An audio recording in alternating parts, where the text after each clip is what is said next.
All right, welcome back to another episode of the Baseball America Fantasy Podcast. This is your host, Geoff Ponce. Alongside me, as always, is my co-host, Dylan White, up there in the great white north. Any snow on the ground, Dylan? We got snow here in Massachusetts. That's why I asked. There's a little bit of snow. We We didn't get. I don't know if you got that squall or it's coming soon this week, but we didn't get that much. And apparently this week's just going to be cold and not much snow. But it's cold. We're supposed to get like some seriously Arctic temperatures here in New England in the coming days, week or so. So not looking forward to that, especially when it's already starting in December. But you know what is hot, Dylan? Segway man. That would be the Blue Jays. They signed my cousin, Cody Ponce, spelt differently. My phonetic cousin, Cody Ponce. He's been over in the KBO for a few years. Another nice signing for the Blue Jays, quite frankly. So more back end of the rotation, maybe in some like long relief situations as well. But it's another arm. It's another potential starter. It's another major league quality guy with really good breaking ball, if I recall correctly, and not like great fastball shape, but good velocity. So it's like 5 to 7 if I'm recalling correctly. Once again, probably can play. I thought when I looked at him earlier this offseason that it seemed like it would be an interesting signing for somebody. So I feel like he could fit into a bunch of different roles with his arsenal. Has had success in the KBO. Was actually dominant over there, but at the same time, it is the KBO, so we need to see how much it translates. But we have seen guys come back from overseas, guys like Merrill Kelly, for example, and even Miles Mikolas to a degree. Dan Straley, I think, came back over from the KBO and had like a decent year or two. And there's like one more that I'm Fetty is KBO, right? Huh? Eric Fetty was KBO. Yes, and I think Fetty was the most recent one. That was one that escaped my mind. Thank you. So yeah, I mean, like there has been some success with these guys. So what's your thoughts as a Blue Jays fan, and sort of what's the fantasy take on him? He shouldn't be available in FYPDs, I believe, because he's over rookie limits already from his previous time in affiliated Major League Baseball. So where does it sort of fall in terms of where are you acquiring this guy in Dynasty? If he's available as like a free agent or something like that in your league, how aggressive would you be? I love him. I mean, so all these KBO guys, the guys you named, Kyle Hart even is one of those that pops up, and like Yoshida I was a big fan of. Like I always end up liking these guys because in redraft, people fade them more than I think they should. I had Fetty in a lot of places when he came over, etc. And so I think it's always a good value. I was looking at some numbers because I have Ponce in 3 DCs already. And his strikeout minus walk was better. It was like 30%. And the best strikeout minus walk of someone coming over was Fetty at 24%. So he just blows through that. And like you said, he throws 95, 97. He touches 98. Like it's not like it's by like guile and finesse that he's doing this. He's got the stuff underneath. So like Fetty had a 3.3 ERA when he came over, like a 4, like xFIP, like all the underlying was kind of like 4. So if you take that as kind of just a reasonable target for Ponce, he's definitely worth it. So expecting he'll be better than that, I think is great. And the fact that, the Jays already have Cease, Gausman, Savage, Bieber, like he's a 5th starter. So there's no pressure on this guy. If you're signing him for 3 years, $10 million per year, that's like 1 WAR. Like he's going to get 1 WAR. Like it's a great deal, I think.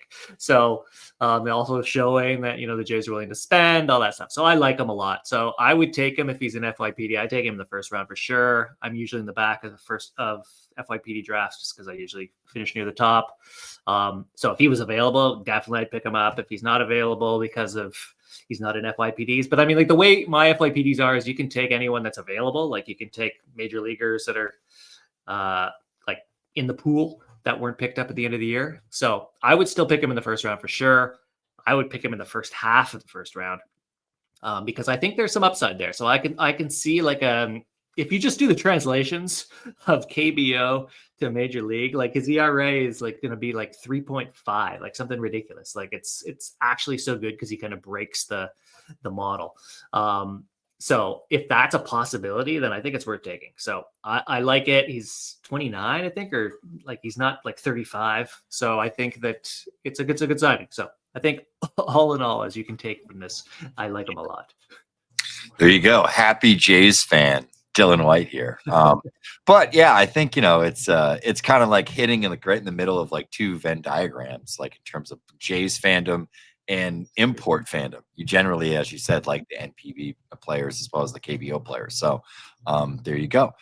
Another signing to talk about. We got some crosstown traffic. Devin Williams moving from the Bronx out to Flushing.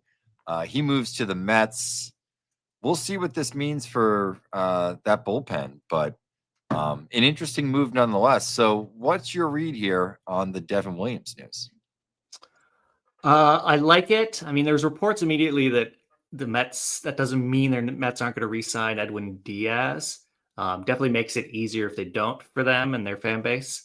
I like it. I think it's a lateral move. I think Devin Williams, all his underlying was great last year, even though he, lost the job for the Yankees and much maligned and booed and all that stuff. But like his strikeout per 9 has always been good for years. His ERA has all been good, his underlying, all that. So I think it's good. And I actually wanted to talk about for a second, like in redraft, just the philosophy, Cody Ponce and Devin Williams, it kind of moves into this philosophy I'm about to talk about, is that people are always fading uncertainty. Like Devin Williams is going in like the 8th, 9th, because, what if he signs with the Dodgers and he's not the closer? I don't want to waste draft capital on that. But if you look at the underlying, it was maybe there's 2 teams that would sign Devin Williams and he would not be the closer. So like now that he's signed, he's going in like the 4th round. He was like the 3rd closer going off the board. Now that Ponce is signed with the Jays, like he was being taken in like the 40th round, and then now he's going to be in the 20s for sure, even earlier. So I think it's an opportunity in a redraft. This is a bit of a strategy thing, is to take guys. I mean, obviously you want to take guys who you think are going to sign and be worth more than where you're taking them. But like the crowd is quite good. If you just draft by ADP, you're going to have a solid team. I think in aggregate, people are very smart with the ADPs. So when you're drafting early, like now, if you can find the guys who are going to jump up in ADP from now to the spring training, so like the Connor Griffins, the JJ Weatherholts, like you were talking about last couple of weeks, like they're going in the 19th round, 20th round. If in spring training happens and they're looking like they may get a job, they're going to be taken in the 10th round. They're going to be taken in the 8th round if they make it out of spring training. So like these are the guys you take in the early rounds. The Devin Williams, who are unsigned yet. Ryan Hesley is another one we're probably going to talk about soon, that he signed, and now that he's closer, he's going from the 11th round to the 6th round or whatever. So it's a good strategy to just take guys that you think have a very good chance of popping up in ADP. Like a good example from last year, which didn't work out, was like Sasaki. Wasn't sure if he was going to post, so people were like taking him in the 25th round, and then as soon as he posted, he's like going in the 8th round. Like you take that shot in the 25th round, take Roki Sasaki, because you're going to gain so many rounds of ADP value, and it's going to pay off in general over time. That's my rant. There you go, rant over. We have some more closers that have signed, Dylan. Ryan Hesley to the Orioles. There were some rumors that he was potentially going to be signed by certain teams and then used as a starter. That is not the case. That he is going to be a closer in Baltimore, from all reports. What's your take on Hesley moving to Baltimore? I think it's a pretty good fit, and a team that's kind of been looking to fill that role since Bautista has sort of dealt with injury over the last few seasons. I have him in a couple DCs already for exactly the things I was just saying. That more than half the time, he's probably going to sign and be the closer. I have him in my 2 dynasties as well. And when he got traded to the Mets and was kind of the setup man in theory for Edwin Diaz, I was not concerned. I mean, it wasn't helpful for this year, but I knew he'd be a closer next year, I'm sure.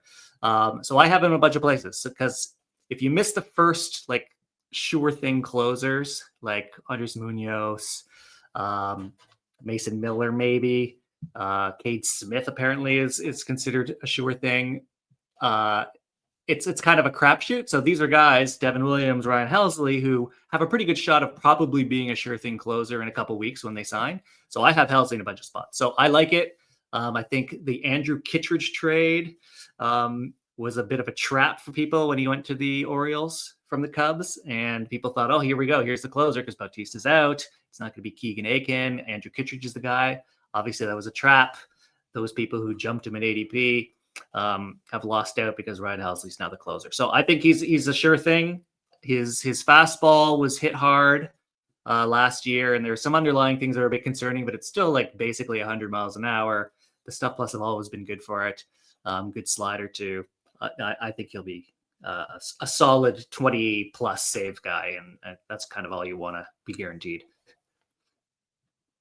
I cannot argue with that, Dylan. I think that once you're past sort of that threshold, that's especially at like the draft day, that's all you can really hope for, right? Like there's a certain point where it's like you're not expecting 40 save seasons consistently. And if you're paying those prices more often than not, you can be severely disappointed from a couple of bad weeks, a bad month, an injury.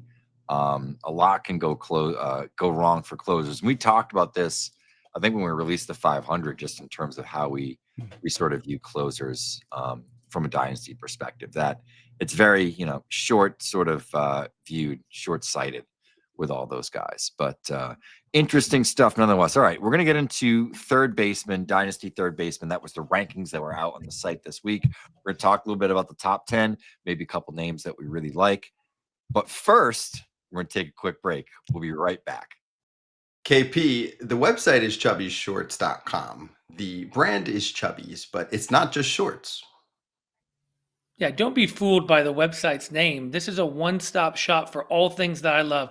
Swimming trunks, golf polos, and even flannels. It fits me perfectly. One-stop shop is the place to go. Yes, sir. KP, I've been wearing their flannel overshirt. It's like my favorite flannel and your softest sweater having a little baby. It's the best of both worlds. Classic flannel look with the warmth of a fleece. And we know it's that time of year to pull that off. The Chubby's flannel overshirt. It feels like your favorite flannel, but with the warmth of a cozy sweater. And for a limited time, Chubby's is giving our listeners 20% off your purchase at Chubby's with the promo code FOUL at checkout. But if it's Black Friday, skip the code. Take advantage of an even bigger markdown during their exclusive Black Friday sale. Just head to chubbysshorts.com and make sure to support the show by telling them that Foul Territory sent you. All right, Dylan, we are back. We are talking about third base prospects. Excuse me, third baseman for Dynasty. Seeing this on YouTube, I just had a brain fart. It's late at night. Sorry. We're talking Dynasty third baseman. Might talk some prospects as well in there. You never know. But let's get into it, Dylan. Number one, it's a guy that was a prospect for a while that we ranked and were aggressive with. Junior Caminero is our number one third baseman. What are your thoughts on Caminero going forward? Just a ton of power. 21 years old, hits 45 home runs, driving in a ton of runs. Looks like a true middle of the order bat and could be that for a decade and a half with the age that he is at this point. Yeah, I mean, you can't really go wrong at all. He's got literal top of the chart bat speed. He barrels in like the top 15% hard hit rates up there, and he's 22 with 45 home runs. So, of course, it doesn't work this way, but if you're hitting 45 home runs at age 22, you're going to hit 50 home runs in your peak in some career years over the next, like you said, a decade. Like he won't even be in his prime for 5 years. So he's a top of the dynasty rankings type guy. I would trade Judge for him probably, even though we have them neck and neck and Judge slightly ahead, just because the 10-year age gap. Obviously, in 5 years, Caminero will probably be doing better than Judge. So you want to catch them as they cross over. So Junior Caminero, great, has been top 5 prospect in the minors for quite some time, and now after full season and 45 home runs, it's exactly kind of how it was scripted.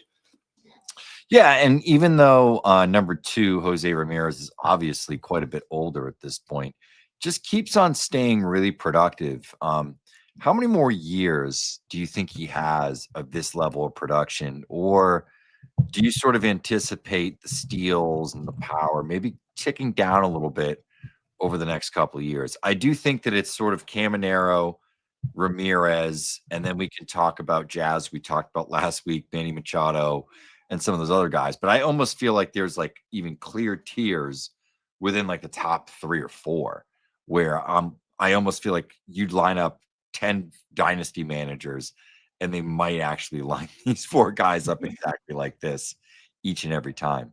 Um, so what are your thoughts on Ramirez, and when's the right time to maybe try to trade him? Is right now a good time to maybe try to sell at, I wouldn't say peak value, because that probably would have been a couple of years ago, but at least at a level of value that he's still maintaining as like a first to second round type of player, and the return that you could definitely get on a guy like that. I think he's still got a couple years in him. He's still 44 last year and 41 the year before. He got 6.3 WAR, 6.5 the year before. When you're in your 30s, you generally like slip like half a WAR per year. So he can slip and he'd be 5.5, slip again 5 WAR, slip again 4.5 WAR. Like that's still an extremely good player. His WRC pluses are like over 130, 140.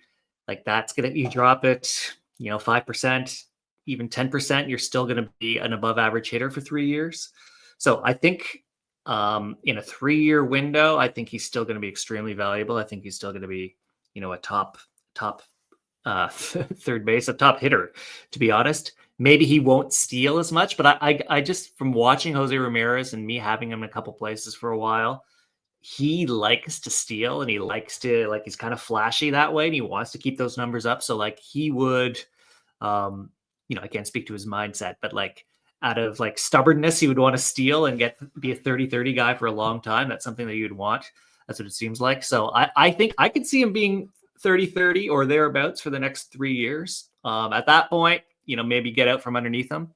But I wouldn't trade him now thinking that the wheels are going to fall off at any moment. I don't think that's going to happen for a while.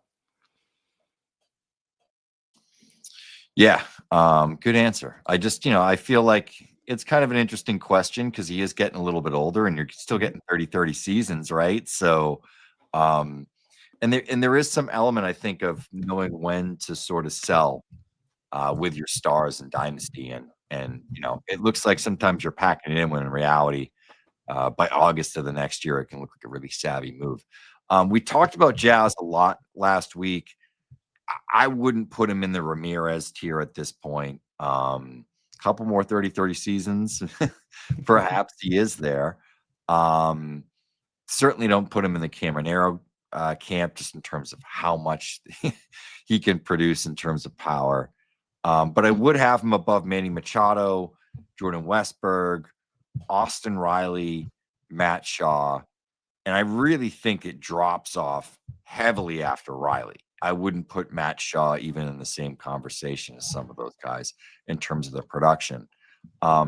Is Riley right here maybe like kind of the sleeper of this group now that he's down at 6?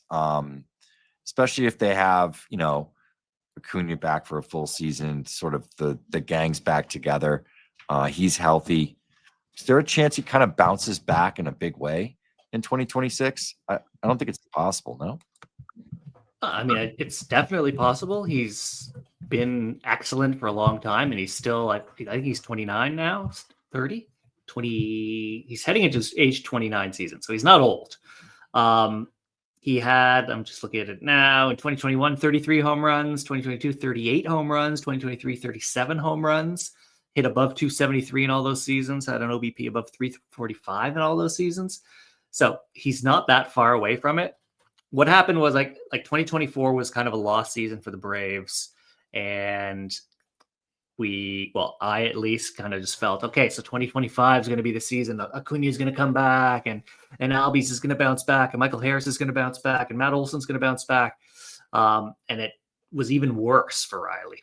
And he also had some nagging side injuries that bothered him. So, he used to be like, I just listed that 3-year run where it was hit for like incredible power, and he's in his mid-20s. Now, it's not a sure thing. 16 home runs and 19 home runs the last 2 years. Some injuries kind of knocking him about. I don't know. I'm a bit worried. He's going to turn 30 soon, but him to attain those levels, because he's already done it and already did it for 3 years, is definitely possible. So we may be fading him a bit too far here. He definitely has the upside to jump back into the top 5. If he hits another 30 home runs and goes 280, like, for sure, and only being 30 years old, like, that's better than Machado. So that's definitely in the tank. It's in the cards, but I'm a bit conservative here because there's a lot of name value for Riley, and you would have to pay a pretty steep price for him still, I think. And I think it's, maybe 50-50 that this is what he is, or he jumps back up to that level. So just keep that in mind when you try to evaluate him.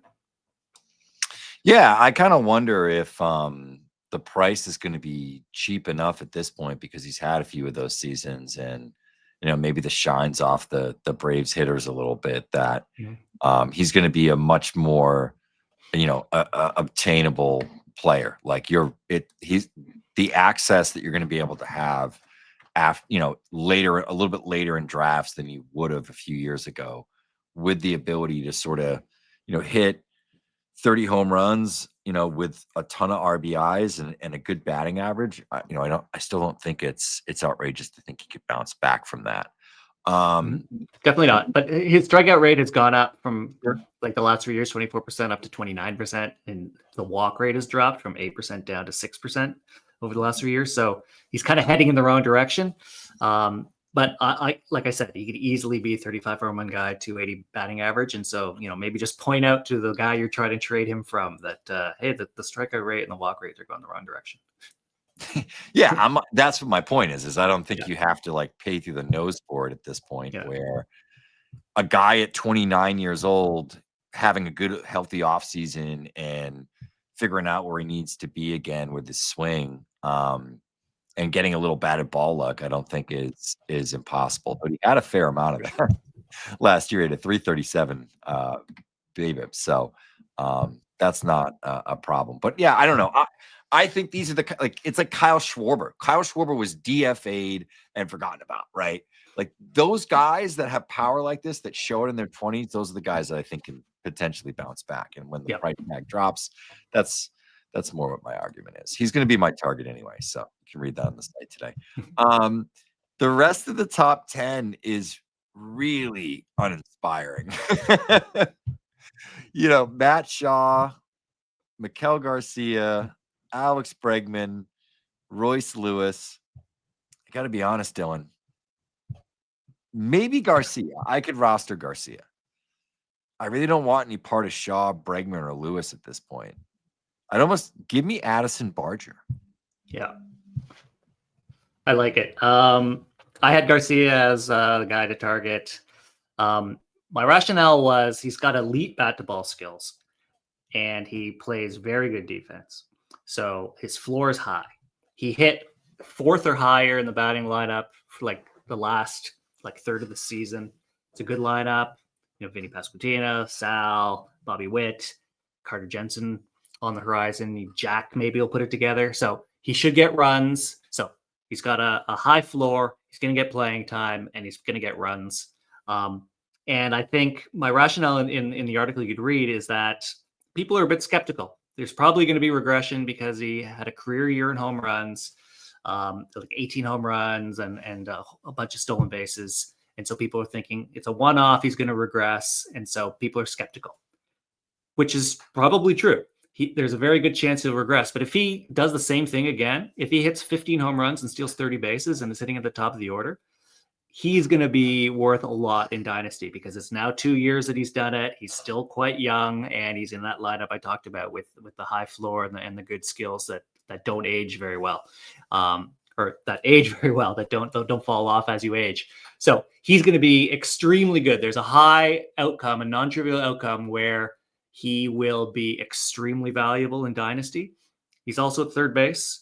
and steals a lot of bases, which doesn't happen that often. Matt Shaw will steal 20, but there aren't that many people who will steal 20 or more, like Caleb Durbin maybe, but I don't know if you want to pay too much for that. So this is kind of like a unicorn profile, which I like, other than, the Jazz and the Jose Ramirez.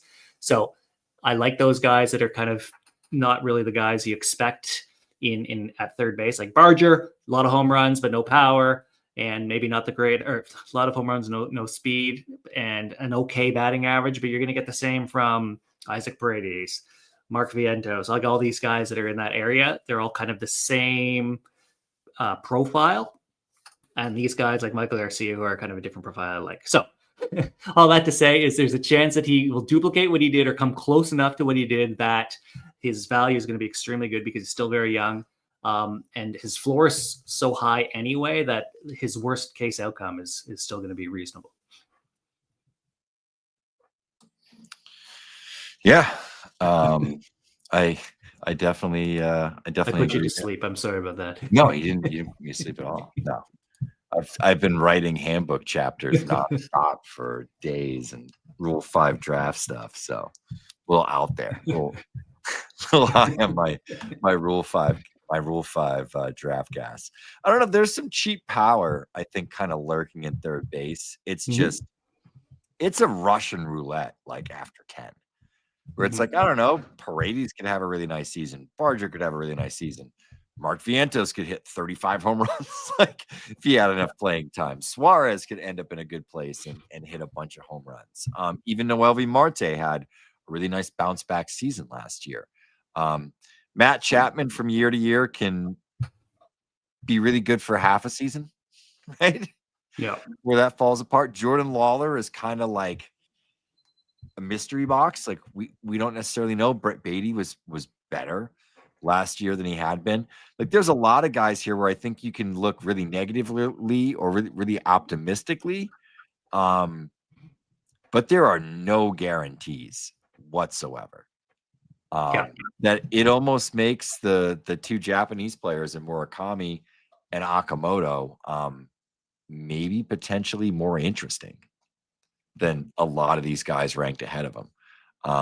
When we were doing the rankings and I wrote those guys up, and I kind of did this section from whatever, like Bomb down through Vargas. Yeah, Vargas. And it's kind of a close-knit tier, and it's like I could see banking on the Japanese players being a little more upsidey than some of those guys. At least the players that are between like Chapman and them. I think you never know. They're but there was Meyer in that tier, who I think with full-time playing time and health could have some upside. And I mentioned Lawler. At this point, I don't think Alec Baum is upside. Like I just think he is what he is. Like we're not going to get a 25 home run year out of Alec Baum. Yeah, I think you're absolutely right. That glob of players, they all have warts of different flavors. And it's like, do you want to go for upside? And then so maybe like Lawler or Meyer, they have a chance for upside. You go for like this year's production maybe over others, like Max Muncy, Matt Chapman, maybe they're a bit older. Or do you take the kind of flyer like on the Japanese? So like they're kind of more unknown. It's kind of what flavor of risk profile do you want to take? And that's kind of how you can separate it out. Yeah. Yeah, I think that makes sense for sure. There's just there's a lot of different names to to parse through that I feel like maybe I'm wrong here. I feel like from like 13 down to 29, you could throw all these guys up in the air, and if they landed in a completely different order each time, like that's how it could be next season. Like I felt like I had a lot of trouble, even in comparison to like second base, first base, catchers. We'll do shortstops and outfielders over the next couple of weeks. There's far more like clear tiers there. There's a lot of guys in third base that you maybe don't even want to like any part of, right? Like it's not fun to roster Carlos Correa. It's not fun. I even think like Caleb Durbin. Caleb Durbin isn't that fun to roster. Like there's not that much upside unless he steals 30 bases. We probably saw about as many home runs as he could possibly hit in the season last year. Max Muncy at this point, like he's never played like 150 games in his career. So he's going to miss a ton of games and he's starting to wear down. He's 35 years old. Josh Young, his best season was in 2023 as a rookie and he hasn't been good at all since. Yeah. Right? Miguel Vargas was much better last season. I still don't know what to expect next year with him. Brady House. Oh man. I mean, if you could figure out when Brady House is going to finally show up and be the prospect that everyone thought he was, like when he got drafted, I don't think it's going to happen at this point, but he does still hit the ball hard. It's just there's no approach and kind of bad launch angles. So it's like I go through all of these guys, Dylan, and it's like a burn book. I'm just trashing all of them. Well, I mean, I think it's fair. I think there are definite probable outcomes where the bottom just falls out of a bunch of those guys. Like if Correa has a bad year where he's injured and only hits like 200, like he's not going to be in the top 21. If Durbin is kind of a utility guy and gets 200 plate appearances, he's not even going to be in the 500, I'm sure. Royce Lewis, like it's kind of a make or break season for him, I think, because he was like a 152 WRC plus a couple years ago. And then last year he was an 85 WRC plus, 400 plate appearances. Like he played the most and he was below average hitter. So what is he? If he has another bad year and he'll be 27, so he's getting up there, like he may not be a guy that we would want anymore or your league mates may want. So like there are definite probable outcomes, like plausible outcomes, not probable, plausible outcomes where the bottom just falls out of a lot of these guys. Yeah. As we just went through, that's kind of the gist of the story here. But you know what, Dylan? We're going to wrap this up. We've gone through enough third baseman. You can go in. We covered a large chunk of the rankings, more so than we probably did in previous weeks. But you can go on to baseballamerica.com and read those. We also have our targets, our sleepers, and our fades for this year. Probably hinted at a little bit of those throughout this episode. But once again, Baseball America Fantasy Podcast. My name is Geoff. That's Dylan. Thanks for tuning in. Cheers.